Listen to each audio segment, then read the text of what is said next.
नमस्कार.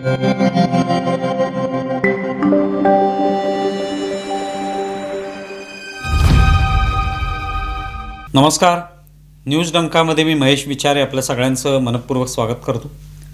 मित्रांनो, महाराष्ट्रातल्या राज्यसभा खासदारांच्या निवडणुकीची चर्चा सध्या सगळीकडे सुरू आहे. महाराष्ट्रातून 7 खासदार निवडून जाणार आहेत आणि त्या दृष्टीने प्रत्येक पक्ष आपापले दावे करताना आपल्याला पाहायला मिळतोय. महाराष्ट्राचे मुख्यमंत्री देवेंद्र फडणवीस यांनी म्हटलंय की 7 पैकी 6 खासदार जे आहेत ते आम्ही अगदी सहज निवडून देणार आहोत आणि त्यासाठी जी काय आवश्यक आकडेवारी आहे ती महायुतीकडे आहे. त्यामुळे 6 खासदार त्यांचे निवडून जातील यात कोणतीच शंका नाही. एक जो राहिलेला उमेदवार असेल, एक जी राहिलेली जागा आहे ती महाविकास आघाडीकडे असेल असं म्हटलं जाते.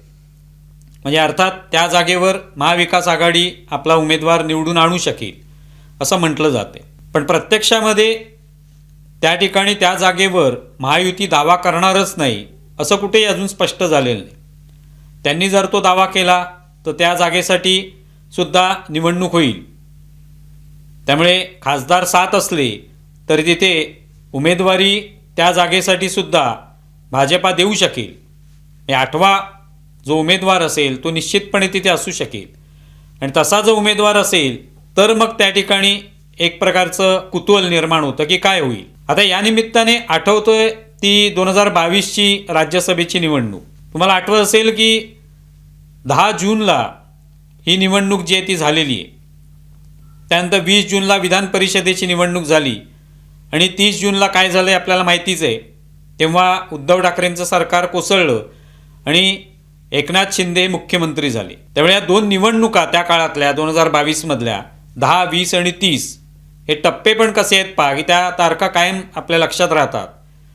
तर 10 जूनलाही राज्यसभेच्या खासदारांची निवडणूक झाली होती आणि त्या निवडणुकीमध्ये धनंजय महाडिक हे भाजपाचे उमेदवार जिंकले होते. त्यावेळेला परिस्थिती अशी होती की महाविकास आघाडीचं पारडं जड होतं.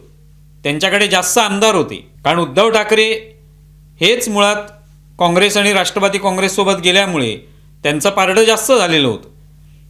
भाजपाचे निश्चितपणे 106 आमदार जिंकून आले होते पण जनसुराज्य पक्ष, इतर काय अपक्ष वगैरे असं मिळून त्यांच्याकडे जवळपास 112 आमदारच होते. अशा परिस्थितीत सुद्धा त्यांनी धनंजय महाडिक हा अतिरिक्त उमेदवार जिंकून पण आणला. त्यावेळेला शिवसेनेचे संजय पवार उभे होते पण संजय पवार हे पराभूत झाले. संजय राऊत हे जिंकले आणि कसं काय घडलं हे कोणालाच त्यावेळेला कळलं नाही. कसा चमत्कार घडला, काय नेमकं समीकरण तिथे घडून आलं, कोणत्या प्रकारची गणितं जी आहेत ती तिथे मांडली गेली हे कोणालाही अचानक कळलं नाही आणि धनंजय महाडिक जिंकून पण आले.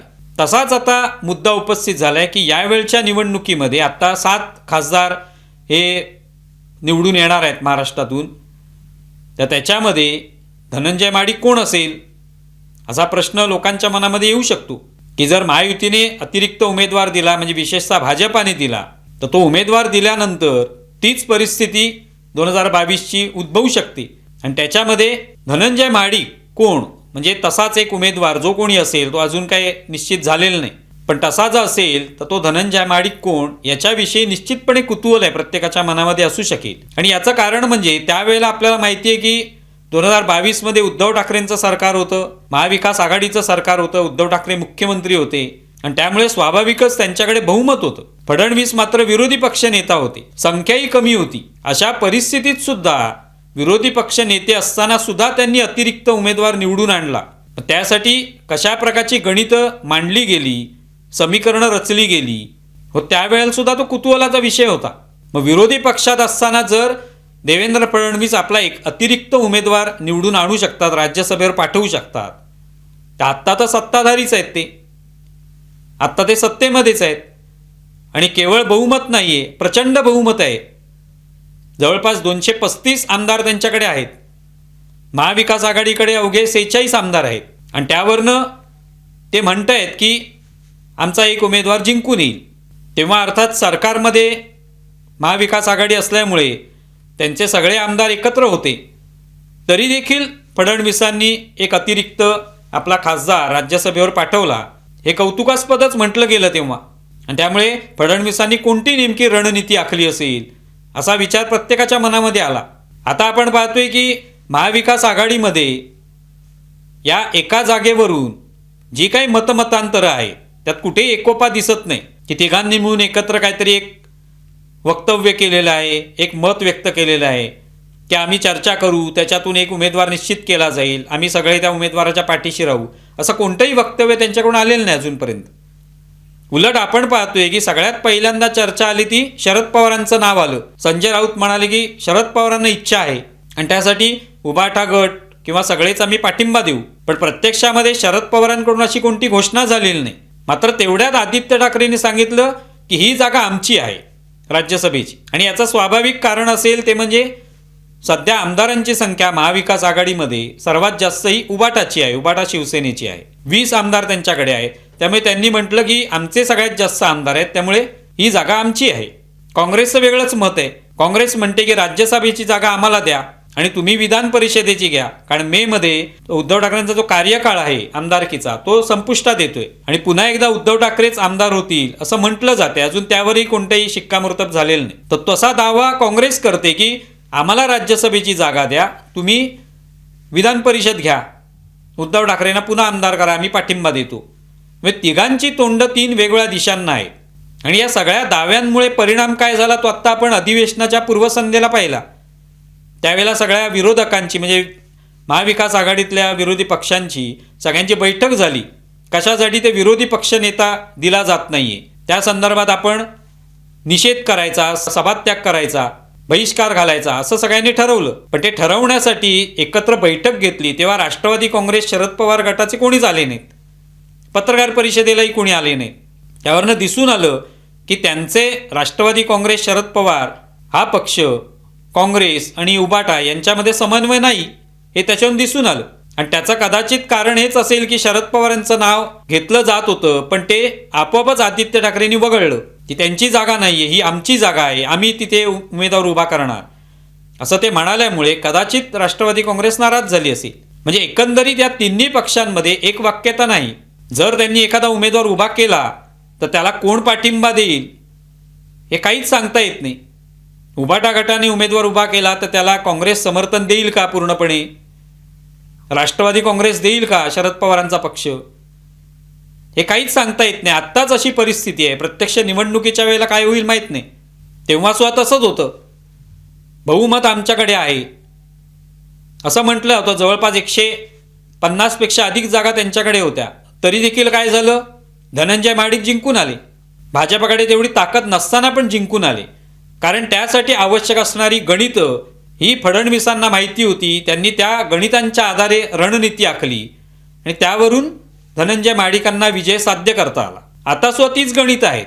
तेव्हा तुम्हाला आठवत असेल की 2022 मध्ये जे खासदार 6 खासदारांसाठी निवडणूक झाली त्यासाठी पहिल्या पसंतीची किती मतं द्यायची यासाठी एक प्रकारे चर्चा सुरू होती. आणि त्याच्यात शरद पवारांनी सांगितलं होतं की आपण पहिल्या पसंतीची 44 मतं देऊया. तर 44 मतं म्हटल्यावर कदाचित उद्धव ठाकरेंना वाटलं असेल अतिरिक्त मतं दिली तर समस्या निर्माण होऊ शकते आमच्या उमेदवाराला. त्यामुळे त्यांनी म्हटलं की नाही 42 मतांचाच कोटा आपण ठेवूया. आणि त्यांनी तो कोटा 42 मतांचा केला. आणि त्याच्यामुळेच संजय पवार जे आहेत ते पराभूत झाले. तिकडे भाजपने काय रणनीती आखली? त्यांचं संख्याबळ कमीच होतं पण तरी देखील त्यांनी आपल्या उमेदवारांसाठी म्हणजे पियुष गोयल आणि अनिल बोंडे यांच्यासाठी 48 मतांचा कोटा निश्चित केला. म्हणजे त्यांची 42 आहेत महाविकास आघाडीची आपल्या उमेदवारांसाठी. तर भाजपाने किती केली? 48. आणि ती सगळी 48 मतं त्यांना मिळाली पहिल्या पसंतीची.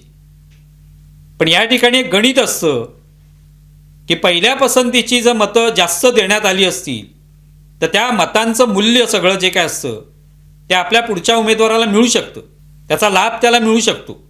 दुसऱ्या पसंतीची मतं, तिसऱ्या पसंतीची मतं यांचाही सगळा विचार केला जातो. त्यामुळे पहिल्या पसंतीच्या मतांचा कोटा हा जास्त ठेवण्याचा फायदा तेव्हा धनंजय महाडिकांना झाला.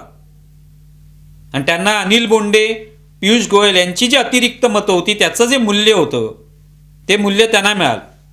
एकेका आमदाराचं 100 हे मूल्य असतं त्या ठिकाणी.